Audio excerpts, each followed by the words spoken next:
Present करते हैं। 3 मेंढक की कहानी। एक समय की बात है, 5 मेंढक एक साथ किसी जंगल से जा रहे थे। चलते चलते उन मेंढक में से 3 मेंढक एक बड़े से गड्ढे में गिर जाते हैं।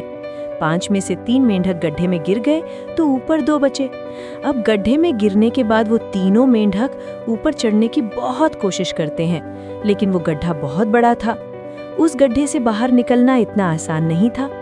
अब गड्ढे के ऊपर जो 2 मेंढक बचे हुए थे, वो गड्ढे के अंदर देखकर उन तीनों मेंढक से कहते हैं कि अब तुम तीनों इस गड्ढे से कभी बाहर नहीं निकल सकते हो।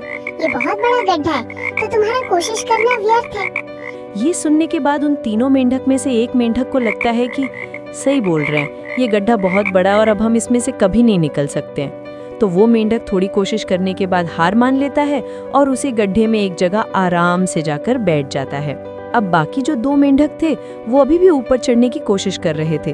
अब उन दोनों को देखकर ऊपर वाले मेंढक फिर से उन्हें ये कहते हैं कि तुम जो कोशिश कर रहे हो वो बेकार है। तुम इस गड्ढे से कभी बाहर नहीं निकल सकते हो और अब तुम्हें अपनी सारी जिंदगी इसी गड्ढे में गुजारनी पड़ेगी।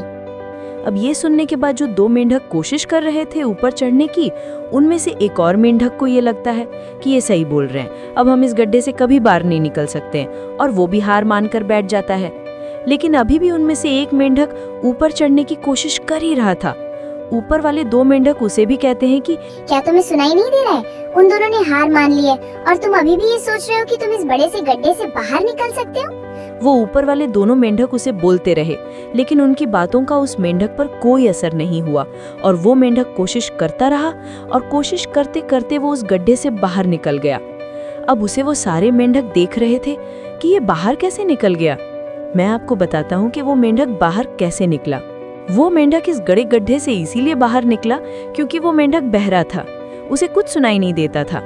तो इस कहानी से हमें ये सीख मिलती है कि जब हम जिंदगी में कुछ अच्छा करते हैं तो बहुत लोग आते हैं हमें रोकने के लिए, तरह तरह की बातें करते हैं।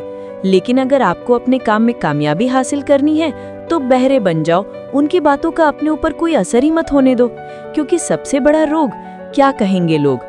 लोग तब भी कहते जब आप कुछ नहीं करते हो और तब भी कहते हैं जब आप कुछ करते हो। तो चाहे आप कुछ करो या ना करो, लोगों का काम है कहना, और वो तो कहेंगे ही। Like, subscribe and comment.